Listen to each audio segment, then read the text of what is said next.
Good morning, 12th standard. Today we are going to discuss about the back exercise questions, and in which we have already discussed till question number 20 in our previous one lecture. Now I am going to start it from the question number 21. So first of all, please all of you just take out your NCERT book, open your chapter number 2 and come to the back exercise question number 21. ठीक है, तो मैं read कर रही हूँ बेटा और फिर हम उसके सॉल्यूशंस डिस्कस करेंगे. तो वो स्टार्ट करते हैं one by one. For example there is a question number 21 जो कि है आपका दो एलिमेंट है A and B. We have to find out its atomic mass. मैं रीड कर देती हूँ पहले. Two elements A and B form compounds having molecular formula. क्या क्या है? AB2 and AB4. ठीक है, this is the molecular formula. When dissolved in 20 gram of benzene, 1 gram of AB2 lowers the freezing point by 2.3 Kelvin, whereas 1 gram of AB4 lowers it by 1.3 Kelvin. Molar depression constant is given to us for benzene, that is 5.1 Kelvin kg per mole, और calculate करना है mass of A and B. ठीक है, suppose कर लेते हैं atomic mass of A and B is small A and B. मैंने suppose किया. तो फॉर AB2 मॉलिक्यूल इसके लिए हमें गिवन है मास ऑफ सल्यूट 1 ग्राम है. मोलर मास जो है मास ऑफ जो आपका क्या कहते हैं that is given to you. Solvent जो है आपका वो कितना है? That is 20 gram. बेंजीन आपका 20 ग्राम है. KF हमें दिया हुआ है 5.1 है. मोलर मास जो होगा वो कितने के बराबर हो जाएगा बेटा? A+2B. A यही बनेगा, वो हमें निकालना है क्योंकि कैलकुलेट करना है. तो A मॉलिक्यूल में A जो है वो A है और 2 एटम्स ऑफ B हैं, तो A+2B हो जाएगा. एंड डेल्टा T की वैल्यू हमें गिवन है दैट इज 2.3, क्योंकि ये 2.3 केल्विन से लोअर डाउन कर रहा है फ्रीजिंग पॉइंट को. ठीक है, so delta TF as all of us we know KF into molality. Molality का formula W into 1000 upon M into W है. तो पुट द वैल्यूज हेयर. मैंने डेल्टा TF आपका लिख दिया 2.3 इज इक्वल्स टू KF की वैल्यू करी. W इस केस के लिए 1 ग्राम था. 1000 as it is. Molar mass हमने A+2B लिया है AB2 मॉलिक्यूल के लिए into 20 gram of benzene is given. So after calculating all this, A+2B that comes out 110.87. ठीक है, this becomes the first equation. ऐसे ही for AB4 के लिए करेंगे तो W सेम रहेगा. दोनों mass of solute mass of solvent. KF की वैल्यू सेम है. Molar mass will be changed because here it is 4 atoms of B is used. So it becomes instead of A+2B it becomes A+4B. समझ आ गया इतना. और delta TF वो बोल रहा था कि लोअर डाउन जो हो रहा है freezing point that is by 1.3, so it is 1.3. ठीक है, so delta TF is equals to same formula you applied. Now put all these values here. तो 1.3 is equals to 5.1 into 1 into 1000 upon A+4B into 20. यहाँ से अगर हम solve out करते हैं तो A+4B after calculation of this it comes out 196.15. ठीक है, this becomes the second number equation. ना A+2B को फर्स्ट इक्वेशन मान लीजिए, A+4B को सेकेंड इक्वेशन मान लीजिए. सॉल्व इक्वेशन 1 एंड 2 दोनों को इक्वेट कीजिए. तो हियर आफ्टर सॉल्विंग और after equating both the equation A values comes out 25.59U which is the molecular atomic mass of A, and B comes out 42.64U which comes out the atomic mass of B. Clear है बेटा? 21st number question. Now we come up to the 22nd number question. ठीक है, अब हम आ जाते हैं 22nd number question में. Now the 22nd number question ये है कि at 300 Kelvin टेम्परेचर कितना गिवन है? 300 Kelvin पे 36 ग्राम ऑफ ग्लूकोज. ठीक है, W की वैल्यू कितनी है? 36 ग्राम ऑफ ग्लूकोज प्रेजेंट पर litre in its solution. Solution में पर लीटर में इतना ग्राम प्रेजेंट है. ठीक है, मास ऑफ सोल्यूट ये has an osmotic pressure. Pi की वैल्यू कितनी है? That is equals to 4.98 bar. ठीक है, कितनी है? ऑस्मोटिक प्रेशर है 4.98 बार.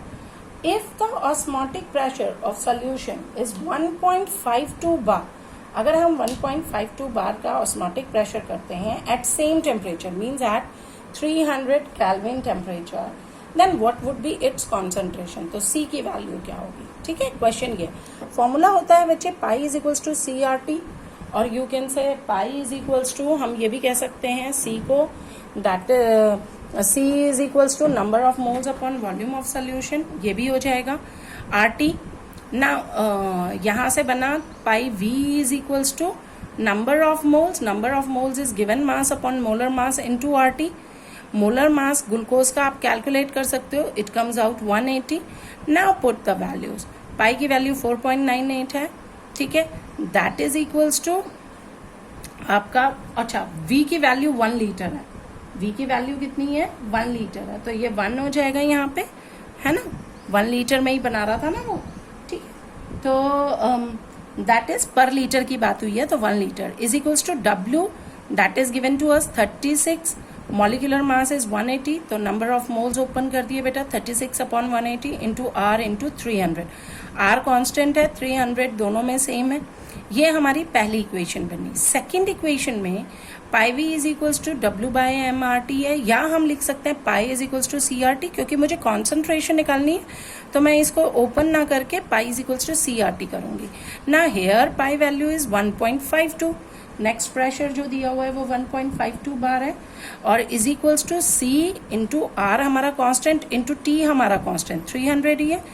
This becomes the second equation, and जिसमें हमने पाई 4.98 लिया था, that becomes the first equation. So divide equation number 2 by 1, तो यहां से हमें सी की वैल्यू निकल जाएगी, कैसे 1.52 is equals to C R into 300 upon 4.98 is equals to 36 into R into 300, और 180 ऊपर चला गया, ये आ गया। कट कीजिए बेटा, आर इंटू 300 दोनों कट गए, 18 इंटू 10 है तो 18 टू 36, यहाँ 10 बच गया, c into 10, so from here c into 10 is equals to 1.52 upon 4.98. After solving it out c becomes 0.061 mole per liter. Clear हुआ, ठीक है। So this is the question number 22. Now the question number 23, इन्होंने कहा है suggest the important type of intermolecular attractive interaction in following pair of species. तो सबसे पहले ले रहे हैं वो N-हेक्सेन और N-ऑक्टेन। ना बेटा देखो, दोनों के दोनों टाइप जो हैं, दोनों मॉलिक्यूल्स जो हैं वो कैसे हैं, नॉन पोलर इन नेचर है ना। नॉन पोलर मॉलिक्यूल जो होते हैं उनमें जो इंटरमॉलिक्यूलर अट्रैक्टिव फोर्स होता है दैट इज वैंडरवाल और लंडन डिस्पर्जन, ठीक है। सिमिलरली दूसरा जो है that is in between I2 and CCl4। Now ये दोनों भी कैसे हैं, ये भी दोनों नॉन पोलर हैं, I2 and CCl4, so the same type of force is attracting in between them also, that is van der Waal force, ठीक। तीसरा है जो आपका that is in between NaCl4 and water, ठीक है। क्या है, NaCl4 and water. Now all of us we know कि वाटर जो है वो हाइड्रोजन बॉन्डिंग है तो डाइपोल इंटरेक्शन दिखा देगा, और NaCl4 जो है वो आयन बनाता है तो ion. So in this one ion dipole interaction will exist, ठीक है जी। क्या मिलेगा, आयन डाइपोल इंटरेक्शन। अगला फोर्थ अगर ले लेते हैं तो it is in between methanol and acetone,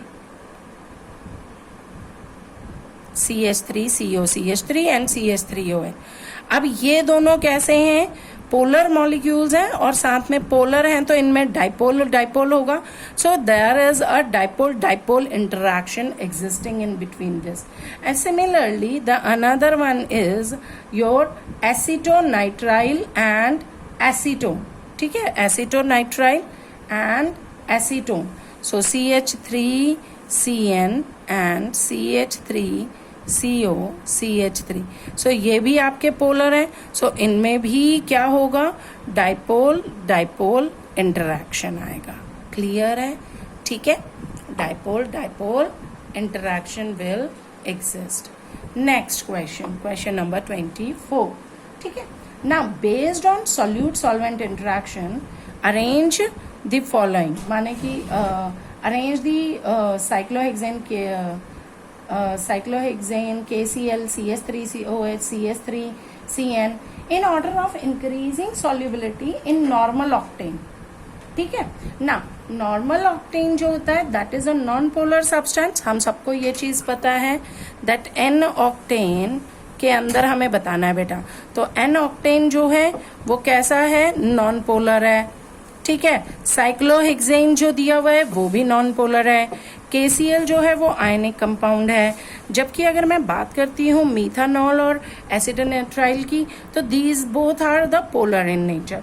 तो इनकी उस पर सल्यूट सॉल्वेंट इंटरैक्शन के बेसिस पे हमें इनकी सॉल्युबिलिटी इंक्रीजिंग ऑर्डर में नॉर्मल ऑक्टेन के साथ एक्सप्लेन करनी है. कैसे जाएगी, तो ऑब्वियसली बेटा जैसे मैंने बताया, तो सॉल्युबिलिटी हमें पता है कि that the solubility increases as the polarity of solute decreases. जितनी पोलैरिटी कम होती जाएगी उतनी सॉल्युबिलिटी इंक्रीज करती चली जाएगी.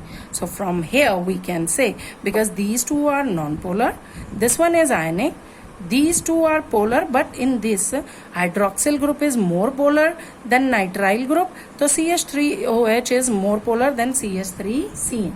So it will goes the solubility in an octane increases as KCl इसकी सबसे कम. ठीक है, then CH3COH, then CH3CN and then cyclohexane. ठीक है बच्चे, क्लियर हुआ ये चीज. हाँ, नेक्स्ट क्वेश्चन पे आ जाते हैं हम. That is question number 25. ना इन दिस वन आपके ये कंपाउंड्स हैं, toluene, there is water pure solvent, phenol, water, toluene, formic acid, ethylene glycol, chloroform, pentanol. इनमें हमें ये बताना है कि कौन सा सोल्यूबल है, पार्शियली सोल्यूबल है, कौन हाईली सोल्यूबल है और कौन इनसोल्यूबल है. ठीक है, so as all of us we know, water is a pure polar substance. It is a pure solvent. It is a polar solvent, we can say. Why? Because of a presence of a intermolecular hydrogen bond in it. ठीक है, तो अब चलते हैं पहला. Toluene और chloroform जो हैं वो दोनों के दोनों जो हैं इनसोल्यूबल इन वाटर होंगे. वाई भाई? Because these can not form hydrogen bonds. ये दोनों ही हाइड्रोजन बॉन्ड फॉर्म नहीं कर सकते. Whereas if we are talking about the phenol and pentanol, C6H5OH and C5H11OH, these are partially miscible water because of weak solute solvent interaction. इनमें बेटा solute और solvent में interaction होगा, water और इनके अंदर interaction होगा because of OH bond is there. और साथ में non polar part present है, C6H5, C5H11 अराइल ग्रुप है, अल्काइल ग्रुप है. तो इनकी वजह से ये पार्शियली मिसिबिलिटी दिखाएंगे. Whereas if we are talking about the methanoic acid and ethylene glycol, so these are highly soluble because they have a high or a strong tendency to form hydrogen bond with the water molecules. ठीक है, clear? Next question आ जाता है, question number 26. If density of some lake water is 1.25 gram per ml, ठीक है, and it contains 92 gram of sodium positive ion per kg of water, then calculate the molality of Na positive ions in lake. Okay बेटा, the solution is, ठीक है. अब सबसे पहली चीज, there is the concept of density given only to misguide you.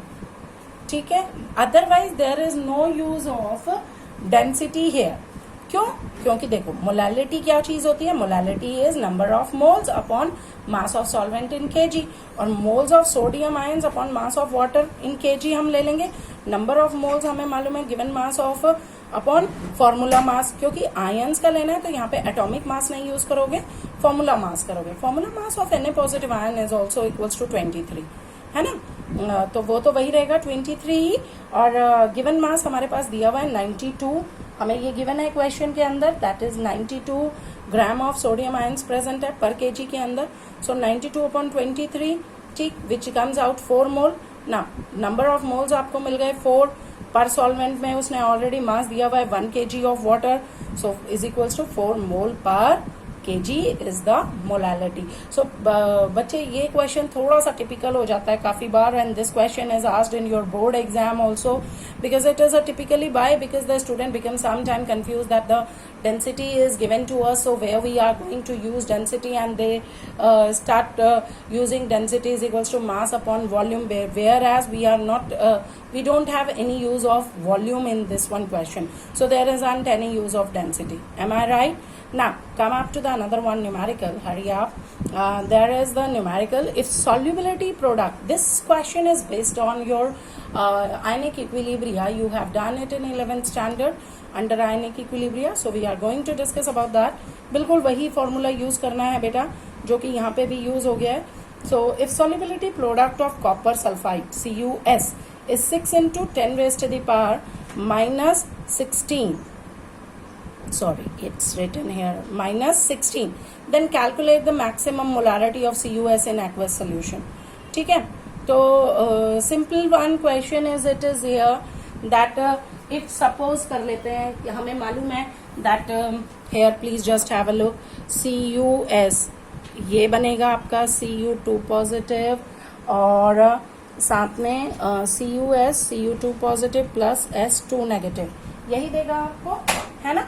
तो इसमें तो कोई प्रॉब्लम नहीं है. तो सपोज करते हैं कि सॉल्युबिलिटी ऑफ कॉपर सल्फाइड जो है that is equals to S mole per litre. ठीक है, तो KSP कितना बन जाएगा, Cu2 positive into S2 negative is equals to ये गिवन है maximum molarity of copper sulphide, that gives us the solubility of copper sulphide. भाई molarity वही तो चीज है, कॉन्सेंट्रेशन कितना प्रेजेंट है, तो वो हमें कौन बताएगा, सॉल्युबिलिटी बताएगी कि कॉपर सल्फाइड की सॉल्युबिलिटी कितनी है. And if S is solubility of copper sulfide, then we can say that KSP is equal to Cu2 concentration of Cu2 positive N2 S2 positive, जो कि मुझे वैल्यू गिवन है. अब तुम्हें मालूम है यहाँ पे Cu2 positive is equals to also S solubility है, S mole per litre suppose कर रहे हैं, solubility of CuS है, तो ये भी इक्विवेलेंट टू S है, और सल्फाइड की concentration is also equals to S है. इसका मतलब KSP इज इक्वल्स टू क्या बन गई, S into S which is equal to S का स्क्वायर. तो S इज इक्वल्स टू क्या हो जाएगा, under root of KSP. KSP की वैल्यू हमें गिवन है 6 इंटू 10 की minus 16, means under root of 6 into 10 की माइनस 16, और you can say 6 into 10 raise to the power minus 16 raise to the power minus half. ठीक है, हाफ हो जाएगा इसका, which comes out after calculation 2.45 into 10 raised to the power minus 8 mole per liter. Beta, tomorrow you have a holiday, so please do the questions from your back exercise. Go through all these questions, do it in your register, and revise the questions again. Thank you.